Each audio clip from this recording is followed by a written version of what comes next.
میرا سوال ہے کہ حضرت صلی اللہ علیہ وسلم کے پاس دو نام تھے.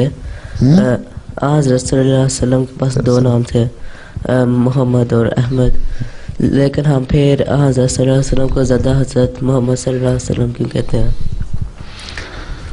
وہ اس لیے کہ وہ جو پہلا زمانہ تھا نا, وہ اس نام کے لیے زیادہ تھا جس میں ایک طاقت اور قوت پائی جاتی ہے. ٹھیک ہے, نام تو وہ بھی وہی ہے نا. اچھا ہے. اور احمد کے نام میں جو ہے وہ نرمی پائی جاتی ہے.